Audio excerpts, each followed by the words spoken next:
ಇದೇ ಸರಿಯಾದ ಸಮಯ. ಈಕಿ ಪಾರ್ವತಿನ ಸಿಗಾಕ್ಸ್ಬೇಕು. ಇವ್ ನವೀನು ಮತ್ತು ಪಾರ್ವತಿಗೆ ಇಬ್ರಿಗೂ ಸಂಬಂಧ ಕಟ್ಟಿ ಹೇಳ್ಬಿಡ್ಬೇಕು. ಹೆಂಗೋ ಇಬ್ಬರು ರೂಮಲ್ಲಿದ್ದಾರೆ, ಇವರು ಹೊರಗೆ ಬಂದು ನನ್ನ ಬಂಡವಾಳ ಬಯಲು ಮಾಡೋಕ್ಕಿಂತ ಮುಂಚೆ ನಾನೇ ಇವ್ರ ಬಗ್ಗೆ ಕೆಟ್ಟದಾಗಿ ಸಂಬಂಧ ಕಟ್ಟಿ ಎಲ್ಲರೆದ್ರಿಗೂ ಇವ್ರನ್ನ ಕೆಟ್ಟವರನ್ನಾಗಿ ಮಾಡಿಬಿಡ್ಬೇಕು. ನವೀನು ಒಳಗಡೆ ಸ್ನಾನ ಮಾಡ್ತಿದ್ದ ಅಂತ ಕಾಣಿಸುತ್ತೆ. ನೀವು ನೋಡಿದ್ರೆ ಆ ರೂಮಿಂದ ಬರ್ತಾ ಇದ್ದೀರಲ್ಲಕ್ಕ. ಏನು ಕತೆ? ನಿಂಗೇನು ಕೆಲಸ ಆಯ್ತಕ್ಕ ಆ ರೂಮಲ್ಲಿ? ತಾನು ತಪ್ಪಿಸ್ಕೊಳ್ಳೋಕ್ಕೋಸ್ಕರ ನನ್ನ ಮೇಲೆ ನವೀನ್ ಮೇಲೆ ಈ ಥರ ಕೆಟ್ಟ ಸಂಬಂಧ ಕಟ್ತಾ ಇದ್ದೇನೆ.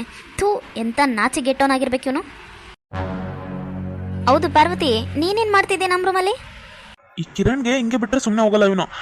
ಎಷ್ಟು ಇರಬೇಡ ಇವನಿಗೆ, ಮಾಡ್ತೀನಿರು. ಅದು ಅಮ್ಮ, ನಾನು ಶರ್ಟು ಪ್ಯಾಂಟು ತೊಗೊಂಡೋಗೋದು ಮರ್ತೋಗ್ಬಿಟ್ಟಿದ್ದೆ. ನಿನ್ನ ಕೂಗದೆ ನೀನು ಆನ್ಲಿಲ್ಲ, ಹ್ಞೂ ಅನ್ಲಿಲ್ಲ. ನೀನು ಕಿಚನಲ್ಲಿ ಏನೋ ಬ್ಯುಸಿ ಇದ್ದೆ ಅಂತ ಕಾಣಿಸುತ್ತೆ. ಅದಕ್ಕೆ ಅದಕ್ಕೇನು ಕೂಗದೆ ಅವ್ರಿಗೆ ಹೇಳ್ದೆ.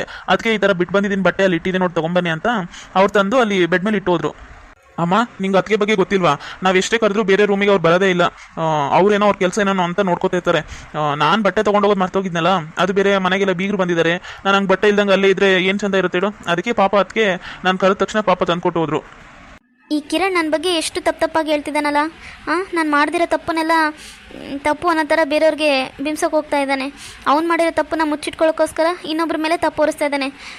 ಎಲ್ಲಿಂದ ಬರ್ತಾವೋ ಏನೋ ಇಂಥ ಬುದ್ಧಿ ಎಲ್ಲ.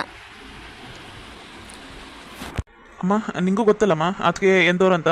ಅವರು ಪಾಪ ಮದುವೆ ಆಗಿ ಹೊಸ್ದಾಗಿ ಬಂದಾಗ ನೀನು ಎಲ್ಲ ರೂಮು ಕ್ಲೀನ್ ಮಾಡು ಅಂತ ಹೇಳಿದ್ದೆಲ್ಲ, ಆಗ ನನ್ನ ರೂಮಿಗೆ ಬಂದೇ ಇರಲಿಲ್ಲ ಅವರು ಪಾಪ. ಅಂಥವ್ರ ಬಗ್ಗೆ ಅವನೇನೋ ಹೇಳ್ತಾನಂತ ನೀನು ನಂಬ್ತೀಯಲ್ಲಮ್ಮ. ಏನೋ ಎಮರ್ಜೆನ್ಸಿ ಇತ್ತು ಅಂತ ಪಾಪ ನನ್ನ ಬಟ್ಟೆ ತಂದ್ಕೊಟ್ಟು ಹೋಗಿದ್ದಾರೆ. ಹಂಗೆ ಇದ್ರೆ ಚೆನ್ನಾಗಿರಲ್ಲ, ಮನೆಗೆಲ್ಲ ಬೀಗರು ಬಂದಿದ್ದಾರೆ ಅಂತ ಬಂದಿದ್ರು ಪಾಪ, ಅಷ್ಟೇ. ಹೌದೌದು, ಅದು ನಿಜನೇ. ಈ ಪಾರ್ವತಿ ಬೇರೆ ರೂಮಿಗೆಲ್ಲ ಹಂಗೆ ಕಾಲಿಡಕ್ಕೆ ಹೋಗಲ್ಲ. ಹೌದು ಅತ್ತೆ, ನಂಗೆ ಅದೆಲ್ಲ ಇಷ್ಟನೂ ಆಗೋದಿಲ್ಲ. ನಿಮಗೂ ಗೊತ್ತಲ್ಲ ನನ್ನ ಬಗ್ಗೆ ಏನೋ ಅಂತ. ಹೌದೌದು, ನಮ್ಮ ಅದಕ್ಕೆ ಆ ಥರ ಬೇರೆ ರೂಮಲ್ಲೆಲ್ಲ ಹೋಗಂಗಿಲ್ಲ. ಹಂಗೆ ಎಷ್ಟನ ಕೆಲಸ ಇರಲಿ, ಬೇಕಾದರೆ ಬೇರೆ ಕೆಲಸ ಎಲ್ಲ ಮಾಡ್ತಾರೆ. ಆದರೆ ಇನ್ನೊಬ್ಬ ರೂಮಲ್ಲಿ ಏನಾದರೂ ತೊಗೊಂಬ ಅಲ್ಲಿಡು ಅಂದರೆ ಮಾತ್ರ ನಮ್ಮ ಅದಕ್ಕೆ ಕಾಲು ಕೂಡ ಅಲ್ಲಿ ಇಡಂಗಿಲ್ಲ. ಅಲ್ಲ, ಇವರಿಬ್ಬರನ್ನ ಹೆಂಗಾದ್ರೂ ಮಾಡಿ ಸಿಗಾಕ್ಸ್ಬೇಕು ಅಂದ್ಕೊಂಡ್ರೆ ಇದೇನೆಲ್ಲ ಉಲ್ಟಾಗ್ತಿದೆಯಲ್ಲ. ಈಕಿ ಯಾವಾಗೋ ಒಳ್ಳೆ ಅಂದಿದ್ದು ಇವಾಗ ಆಕಿಗೆಲ್ಲ ಬಲ ತಂದುಕೊಡ್ತಿದೆ ಈ ಸಿಚುವೇಶನಲ್ಲಿ. ಇರಲಿ. ದೇವತೆ ಅಂತ ನಮ್ಮ ಅತ್ತಿಗೆ ಜೊತೆ ನನಗೂ ಆ ಅತ್ತಿಗೆಗೂ ಸಂಬಂಧ ಕಟ್ತಿದ್ಯಾ? ಎಂಥ ಬೋಳಿ ಮಗ ಇರ್ಬೇಕು ನೀನು. ನಿನಗಿದೆ ಕಣೋ. ಪಾರ್ವತಿ, ಏನಾಯ್ತು ನಿಂಗೆ? ಊಟ ಕೂಡ ಸರಿಯಾಗಿ ಮಾಡಲಿಲ್ಲ. ಯಾರಾದರೂ ಏನಾದರೂ ಅಂದ್ರ? ಏನಾಯಿತು? ಏನೋ ಕೆಲಸನ ಏನಾದರೂ ಜಾಸ್ತಿ ಅನ್ನಿಸ್ತಿದ್ಯಾ? ಟಯರ್ಡ್ ಅನ್ನಿಸ್ತಾ ಇದೆಯಾ? ಪಾರ್ವತಿ, ಯಾಕೆ ಅಳ್ತಾ ಇದೆಯಾ? ಏನಾಯಿತು? ಪಾರ್ವತಿ, ನೀನು ಈ ಥರ ಸುಮ್ಮನೆ ಅಳ್ತಾ ಇದ್ರೆ ನಂಗೆ ಏನಂತ ಗೊತ್ತಾಗ್ಬೇಕು ಹೇಳು. ಏನಾಯ್ತು ಅಂತ ಹೇಳು ಪಾರ್ವತಿ. ನೀನು ಫಸ್ಟ್ ಇಲ್ಲಿ ಕೂತ್ಕೋ, ನಾನು ಬಾಗ್ಲಾಕ್ ಬರ್ತೀನಿ ಇರು. ಪಾರ್ವತಿ, ನೀನು ಈ ಥರ ಸುಮ್ಮನೆ ಅಳ್ಬೇಡ. ಏನಾಯ್ತು ಅಂತ ಹೇಳು. ನೀನು ಏನಾಯ್ತು ಅಂತ ಹೇಳಿದ್ರೆ ಅದಕ್ಕೆ ನಾನು ಏನಾದರೂ ಒಂದು ಸೊಲ್ಯೂಷನ್ ಹೇಳ್ತೀನಿ.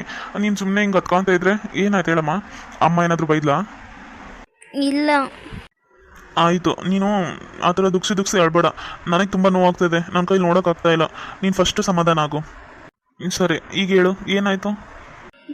ಅದು ಇವತ್ತೇನಾಯಿತು ಅಂದರೆ, ನವೀನು ಅತ್ತೆಯವ್ರ ರೂಮಲ್ಲಿ ಸ್ನಾನಕ್ಕೆ ಹೋಗಿದ್ದ. ಅವರು ಕಿರಣ್ ಅವರು ಫ್ಯಾಮ್ಲಿಯವ್ರು ಎಲ್ಲರೂ ಬಂದಿದ್ರಲ್ಲ ಬೀಗರು. ಹಂಗಾಗಿ ಅವ್ನ ರೂಮಲ್ಲಿ ಫ್ರೀ ಇರಲಿಲ್ಲ ಅವನಿಗೆ ಸ್ನಾನ ಮಾಡೋಕ್ಕೆಲ್ಲ. ಹಂಗಾಗಿ ಅತ್ತೆ ರೂಮಲ್ಲಿ ಸ್ನಾನ ಮಾಡೋ ಅಂತ ನಾನೇ ಹೇಳಿದ್ದೆ. ಅದಾದಮೇಲೆ ಈ ಕಿರಣ್ ಎಲ್ಲ ಕಳ್ತನ ಮಾಡೋಕ್ಕೆ ಹೋಗಿದ್ದ ಮಾವ ರೂಮಲ್ಲಿ. ಅದು ನವೀನ್ ಕೈಲಿ ಸಿಗೆ ಬಿದ್ದಿದ್ದ. ಹಿಂಗೆ ಜೋರು ಬಾಯ್ ಮಾಡ್ತಾಯಿದ್ರಾ. ನಾನು ಹೋಗಿ ಕೇಳಿದೆ ಏನಾಯಿತು ಅಂತ. ಕೇಳಿದಾಗ ಇದೆಲ್ಲ ವಿಷಯ ಗೊತ್ತಾಯಿತು ಐತಾನೆ ಅಂತ. ಅದೆಲ್ಲ ಗೊತ್ತಾಯಿತು. ನಮ್ಮಿಬ್ಬರು ಕೈಲಿ ಸಿಗಾಕೊಂಡಿದ್ದಾನಲ್ಲ, ಅದನ್ನು ತಪ್ಪಿಸ್ಕೊಳ್ಳೋಕ್ಕೋಸ್ಕರ ನನಗೂ ಮತ್ತು ನವೀನ್ಗೂ ಕೆಟ್ಟದಾಗಿ ಸಂಬಂಧ ಕಟ್ತಾ ಇದ್ದಾನೆ ರೀ. ನನ್ನ ಬಗ್ಗೆ ಎಷ್ಟು ಕೆಟ್ಟದಾಗಿ ಹೇಳ್ತಾ ಇದ್ದ ಗೊತ್ತಾ ಅತ್ತೆಯವ್ರಿಗೆ ಎಲ್ಲರ ಮುಂದೆ. ಅಲ್ಲಿ ಅತ್ತೆ ರಾಧಿಕಾ ಇರಬೇಕಾದ್ರೆ ಬೇಕು ಅಂತಲೇ ಅವ್ರಿಗೆ ಡೌಟ್ ಬರೋ ಥರ ನವೀನಲ್ಲಿ ಸ್ನಾನ ಮಾಡ್ತಾ ಇದ್ದಾನಲ್ಲ, ನೀವ್ಯಾಕೆ ಅಲ್ಲಿಗೆ ಹೋಗಿದ್ರಿ, ಆ ರೂಮಿಂದ ಯಾಕೆ ಬರ್ತಾ ಇದ್ದೀರಿ ಅಂತ ಆ ಥರ ಕೇಳ್ತಾ ಇದ್ದಾನೆ ಪ್ರಶ್ನೆ. ಅವನಿಗೂ ಗೊತ್ತು ಅಲ್ಲೇನಾಗಿದೆ ಅಂತ. ಆದರೂ ನನಗೂ ನವೀನ್ಗೂ ಈ ಥರ ಸಂಬಂಧ ಕಟ್ಟಕ್ಕೆ ನೋಡ್ತಾ ಇದ್ದಾರೆ. ನಂಗೆ ಎಷ್ಟು ಅಳು ಬಂತು ಗೊತ್ತಾ.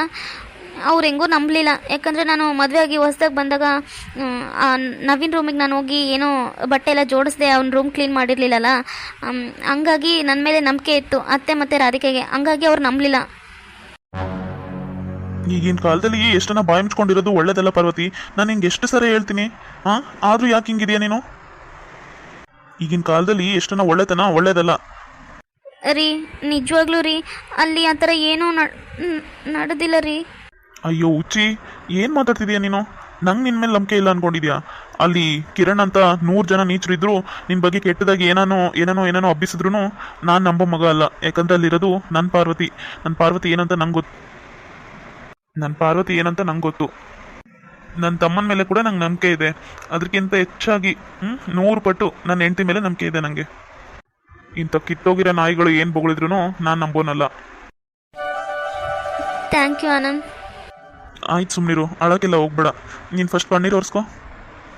ಕಿರಣ್ ಆ ಥರ ನನ್ನ ಬಗ್ಗೆ ಮಾತಾಡ್ತಿರ್ಬೇಕಾದ್ರೆ ನಂಗೆ ನಿಜವಾಗ್ಲೂ ಪ್ರಾಣನೇ ಹೋದಷ್ಟು ನೋವಾಗ್ಬಿಡ್ತು.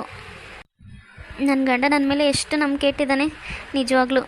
ಇನ್ನೊಬ್ಬರಾಗಿದ್ದರೆ ಎಲ್ಲಿ ಹಿಂದು ಮುಂದೆ ವಿಚಾರಿಸ್ದೆ ಹೊಡೆಯೋದು ಬಡಿಯೋದು ಅಥವಾ ಅನುಮಾನ ಪಡೋದು ಹಂಗೆಲ್ಲ ಮಾಡ್ತಾಯಿದ್ರು. ಆದರೆ ನನ್ನ ಗಂಡ ನನ್ನ ಮಾತಿನ ಮೇಲೆ ಎಷ್ಟು ನಂಬಿಕೆ ಇಟ್ಟಿದ್ದಾರೆ, ನನ್ನ ಮೇಲೆ ಎಷ್ಟು ನಂಬಿಕೆ ಇಟ್ಟಿದ್ದಾರೆ. ಅಳ್ಬೇಡ ಪಾರ್ವತಿ, ಕಣ್ಣೀರು ಒರೆಸ್ಕೊ. ಇಲ್ಲಿ ನಾನೇ ಒರೆಸ್ತೀನಿರು. ನೋಡು, ನಕ್ಕರೆ ಎಷ್ಟು ಚಂದ ಕಾಣಿಸ್ತೀಯ. ನನ್ನ ಮುದ್ದು ಹೆಂಡ್ತಿ. ನೀನು ಇದೇ ಥರ ನಗ್ತಾ ಇರಬೇಕು ಯಾವಾಗಲೂ. ಆಯಿತು, ಒಂದು ಸ್ವಲ್ಪ ಹೊತ್ತು ರೆಸ್ಟ್ ಮಾಡು 1 ಅವರು. ಮತ್ತೆ ಅದಾದಮೇಲೆ ಮನೆ ಕೆಲಸ ಇದೆ ಅಂತ ಅಮ್ಮ ಹೇಳಿದ್ರಲ್ಲ, ಮತ್ತೆ ಎಬ್ಬಿಸ್ಬಿಡ್ತಾರೆ ನೀನು ಆಮೇಲೆ ಬಂದು. ಈಗ ಸ್ವಲ್ಪ ನೀನು ರೆಸ್ಟ್ ಮಾಡು, ನನಗೆ ಹೊರಗಡೆ ಸ್ವಲ್ಪ ಕೆಲಸ ಇದೆ, ಬರ್ತೀನಿ. ಸರಿ ರೀ.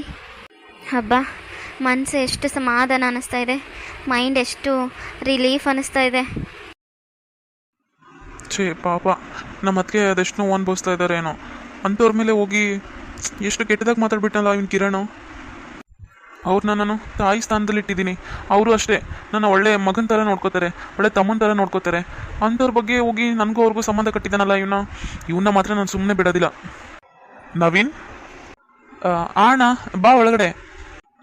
ಅಣ್ಣ, ಅದು ನಂಗೆ ಪಾರ್ವತಿ ಎಲ್ಲ ವಿಷಯ ಹೇಳಿದಾಳೆ. ನೀನೇನು ತಲೆ ಕೆಡಿಸ್ಕೋಬೇಡ. ಅವನಿಗೆ ಸರಿಯಾಗಿ ಆಟ ಆಡಿಸ್ತೀನಿ. ಇವತ್ತು ಅವನಿಗೆ ನಾಯಿಗೆ ಓದ್ದಂಗೆ ಓದಿಲಿಲ್ಲ. ನನ್ನ ಹೆಸರು ಆನಂದೇ ಅಲ್ಲ. ಏನಣ್ಣ ಅವನು ಅಷ್ಟು ಎಂಥ ದುರ್ಬುದ್ಧಿ ಇದೆ ಅವನಿಗೆ. ರಾಧಿಕಾ ತನ್ನ ಲೈಫ್ನ ತಾನೇ ತನ್ನ ಕೈಯಾರ ಹಾಳು ಮಾಡ್ಕೊಂಡ್ಬಿಟ್ಲು ಅಣ್ಣ. ನಾವು ಎಷ್ಟು ಹೇಳಿದ್ವಿ ಅವ್ನು ಸರಿ ಇಲ್ಲ ಅಂತ. ಆದರೂ ಹೋಗಿ ಅವನ್ನ ಕದ್ದು ಮುಚ್ಚಿ ಮದುವೆ ಮಾಡ್ಕೊಂಡ್ಬಿಟ್ಲು, ರಿಜಿಸ್ಟರ್ ಮ್ಯಾರೇಜು. ಈಗ ತನ್ನ ಲೈಫೇ ಹಾಳು ಮಾಡ್ಕೊಂಡು ಕೂತಿದ್ದಾಳೆ. ಅದು ಅಲ್ಲದೆ ಅವನು ನಮಗೆಲ್ಲ ಟಾರ್ಚರ್ ಕೊಡ್ತಾ ಇದ್ದಾನೆ. ನಮ್ಮ ಮನೆಗೆ ಬಂದು ನಮ್ಮ ಮನೇಲೇ ಕಳ್ತನ ಮಾಡ್ತಿದ್ದಾನೆ. ಎಷ್ಟು ನೀಚ ಇರಬೇಡ ಅವನು. ನಂಗೆ ಅವನ್ನ ಉಗ್ಳೋಕ್ಕೂ ಅವನು ಉಗಳಿದ್ರೆ ನನ್ನ ಬಾಯಿನೇ ಹೊಲ್ಸಾಗುತ್ತೆ ಅನ್ಸ್ಬಿಟ್ಟಿದ್ದಾನ. ಅಷ್ಟು ಕೆಟ್ಟವನವನು. ನನಗೆ ಅಸಹ್ಯ ಆಗ್ತಾ ಇದೆ ಅವನು. ನನ್ನ ಭಾವ ಆಗ್ತಾನೆ ಅವನಂತ ಹೇಳ್ಕೊಳಕ್ಕೆ. ಅವನಿಗೆ ಅವಾಗೇ ಬೀಳ್ತಿತ್ತು ಅಣ್ಣ, ರೂಮಲ್ಲಿ ಸಿಗಬಿದ್ದಾಗ. ಎದಕ್ಕೆ ತಡೆದ್ಬಿಟ್ರು ನನ್ನ. ಅವಳು ಅಷ್ಟೇ, ತಾನು ಹೊಡಿಯೋರ್ನೂ ಬಿಡಂಗಿಲ್ಲ. ಅಣ್ಣ, ನನಗಂತೂ ಅವನ್ನ ಸುಮ್ಮನೆ ಬಿಡೋಕೆ ಇಷ್ಟನೇ ಆಗ್ತಾ ಇಲ್ಲ. ನನಗೆ ಎಷ್ಟು ರಕ್ತ ಕುದೀತಾ ಇದೆ ಅಂದರೆ, ಅಣ್ಣ ಅವ್ನು ಹೆಂಗಾದ್ರೂ ಮಾಡಿ ಒದಿಬೇಕಣ್ಣ. ಅವನ್ನ ಹಿಂಗೆ ಬಿಟ್ಟರೆ ಸರಿ ಹೋಗಲ್ಲ. ಅವ್ನಿಗೆ ಸರಿಯಾಗಿ ಬುದ್ಧಿ ಕಲಿಸ್ಬೇಕು. ಮೊನ್ನೆ ನಾವು ಶಾಪಿಂಗ್ ಹೋದ ಕೂಡ ಅವ್ನು ಸಿಗೇ ಬಿದ್ದಿದ್ದ. ಪಾರ್ವತಿನ ಅಲ್ಲೇ ಬಿಟ್ಟು ಅವನ್ನ ಫಾಲೋ ಮಾಡ್ಕೊಂಡು ಹೋಗಿ ಯಾರೂ ಇಲ್ಲದ ಕಡೆ ಅವನಿಗೆ ಒದ್ದಿದ್ದೀನಿ. ಆದರೂ ಅವನಿಗೆ ನಾಚಿಕೆನೇ ಇಲ್ಲ. ನೀನು ಎಷ್ಟು ಉಳಿದ್ರು ಎಷ್ಟು ಬಡಿದ್ರು ಅವನಿಗೆ ಮಾತ್ರ ಬುದ್ಧಿ ಬರ್ತಾನೆ ಇಲ್ಲ. ಏನು ಮಾಡ್ದೋ ನನಗೂ ಅರ್ಥ ಆಗ್ತಾ ಇಲ್ಲ. ಅವ್ನ ಕತೆ ಏನಾಗ್ತಾನೋ ಏನೋ ಮುಂದೆ ಅನಿಸ್ಬಿಟ್ಟಿದೆ ನನಗೆ. ಆನಂದ, ನವೀನ, ನಾವು ಸ್ವಲ್ಪ ಹೊರಗೆ ಹೋಗಿ ಬರ್ತೀವಪ್ಪ. ಮನೆಗೆಲ್ಲ ಕರೆದು ಬರಬೇಕಲ್ಲ, ಮತ್ತೆ ಮನೆ ಅಕ್ಕಪಕ್ಕದವ್ರನ್ನ ಹೋಗಿ ಕರೆದು ಬರ್ತೀವಿ. ನಾನು ನಿಮ್ಮಮ್ಮ, ಹಂಗೆ ರಾಧಿಕಾ ಮತ್ತು ದೀಪ ಕೂಡ ಬರ್ತಾರಂತೆ. ನಾವೆಲ್ಲರೂ ಹೋಗ್ತಾ ಇದ್ದೀವಪ್ಪ. ಮನೆಗೆ ಹುಷಾರು. ಸರಿಯಪ್ಪ, ನೀವು ಹೋಗಿ ಬರ್ರಿ. ಇದೇ ಒಳ್ಳೆ ಸಮಯ. ಎಲ್ಲರೂ ಹೊರಗಡೆ ಹೋಗಿದ್ದಾರಲ್ಲ. ಈಗಿನ್ನ ಪಾರ್ವತಿ ಕೂಡ ಮಲ್ಕೊಂಡಿದ್ದಾಳೆ. ಇನ್ನು ಕಿರಣ್ ಅವರು ಅಪ್ಪ ಅಮ್ಮ ಅವ್ರ ತಂಗಿ ಅವ್ರು ಕೂಡ ಹೊರಗಡೆ ಹೋಗಿದ್ದಾರೆ. ಇವರು ಬಾಡಿಗೆ ಕೊಟ್ಟಿದ್ದಾರಲ್ಲ ನಮಗೆ, ಅವರು ಸರೋಜಕ್ಕನವ್ರ ಮನೆಗೆ ಹೋಗಿದ್ದಾರೆ. ಇನ್ಯಾರು ಇಲ್ಲ. ಇವನು ಕಿರಣ್ ಇದ್ದಾನೆ ಅನ್ಸುತ್ತೆ ರೂಮಲ್ಲಿ, ನೋಡಿ ಬಂದಿದ್ದೀನಿ. ಫೋನ್ ರೀಲ್ಸ್ ನೋಡ್ಕೊ ಅಂತ ಕುಂತಿದ್ದ. ಇದೇ ಸಮಯ, ಹೋಗಿ ಅವನಿಗೆ ಸರಿಯಾಗಿ ಜಜ್ಬೇಕು. ನಡಿ. ನನಗೆ ಬಂದಿರೋ ಸಿಟ್ಟಿಗೆ ಅಲ್ಲೇ ಹೋಗಿ ಒದ್ಬಿಡ್ಲಾ ಅಂತ ಅನಿಸಿತ್ತು. ಮತ್ತೆ ಬೇಡ, ಹಂಗೆ ಮಾಡಿದ್ರೆ ಸರಿ ಇರಲ್ಲ ಅಂತೇಳಿ ಸರಿಯಾದ ಸಮಯ ಕಾಯ್ತಾ ಇದ್ದೆ. ಹೆಂಗೋ ಎಲ್ಲರೂ ಹೊರಗಡೆ ಹೋದ್ರಲ್ಲ, ಈಗ ಅವನಿಗಿದೆ ಹೋಗಿ ಸರಿಯಾಗಿ ಗುಮ್ಬೇಕು. ಅವನಿಗೆ ನಾಯಿ ಇಟ್ಟಿನ ಚೀಲ ಅರ್ಧಂಗೆ ಅರಿಬೇಕು ಅವನ್ನ. ಅಲ್ಲಣ್ಣ, ಈಗ ನಾವು ಒದ್ದ ಮೇಲೆ ಅವನಿಗೆ ಮುಖಕ್ಕೆಲ್ಲ ಗಾಯ ಆಗಿ ಎಲ್ಲ ಒದಿಸ್ಕೊಂಡೋ ಥರ ಕಾಣಿಸ್ತಾನಲ್ಲ. ಮತ್ತು ಮನೇಲಿ ಯಾರಾದರೂ ಪ್ರಶ್ನೆ ಮಾಡಿದ್ರೆ ಹೆಂಗೆ? ಅದಕ್ಕೆ ಇದೇ ಬೈಕೆ ಏನು ಮಾಡಬೇಡ ಅಂತ ಹೇಳ್ತಾ ಇದ್ರು ನನಗೆ.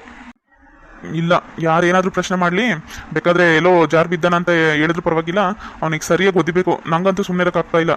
ಇಷ್ಟು ದಿನ ಅವ್ನು ಕಳ್ತನ ಮಾಡಿದ್ರು, ಮನೇಲಿ ಕಳ್ತನ ಮಾಡಿದ್ರು, ಹೊರ ಕಳ್ತನ ಮಾಡಿದ್ರು, ಹೋಗ್ಲಿ ಬಿಡು ಹಾಳಾಗೋಗ್ಲಿ ಅಂತ ಎಷ್ಟೋ ಬುದ್ಧಿ ಹೇಳ್ದೆ. ಆದರೆ ಇವಾಗ ನಮ್ಮ ಮೇಲೆ ಏನೋ ಕೆಟ್ಟದಾಗ ಸಂಬಂಧ ಕಟ್ತಾ ಇದ್ದಾನಂದರೆ ಇಂಥವನ್ನ ಸುಮ್ಮನೆ ಬಿಡೋದ್ರಲ್ಲಿ ಅರ್ಥ ಇಲ್ಲ. ಜಾರ್ಡ್ಸ್ ಒದಿಬೇಕು ಅವನಿಗೆ, ಬಾಯಿಗಿನ ಹಲ್ಲೆಲ್ಲ ಮುರಿದು ಬಿಸಾಕಬೇಕು. ಅವನ್ನ ಯಾರೋ ಓದಿದಾರ ಅಂತ ಡೌಟ್ ಬರೋದಂತೂ ಪಕ್ಕ ಎಲ್ಲರಿಗೂ. ಆದರೂ ಅವನಿಗೆ ಧೈರ್ಯ ಬಂದಿರಬಾರ್ದು. ನಾವಿಬ್ಬರೇ ಓದಿದ್ದೀವಿ ಅಂತ ಹೇಳೋಕ್ಕೂ ಅವನಿಗೆ ಧೈರ್ಯ ಬಂದಿರಬಾರ್ದು. ಆ ಥರ ಮಾಡ್ತೀನಿ ಬಾ ಅಲ್ಲಿ. ಅವನ ಬಾಯಿ ಹೆಂಗೆ ಮುಚ್ಚಿಸ್ಬೇಕು ಅಂತ ನಂಗೆ ಗೊತ್ತಿದೆ. ಸರಿ ನಡಿಯೋಣ, ಟೈಮ್ ವೇಸ್ಟ್ ಮಾಡೋದು ಬೇಡ. ಅವನ ಸರಿಯಾಗಿ ಒದ್ದು ಬಂದುಬಿಡೋಣ.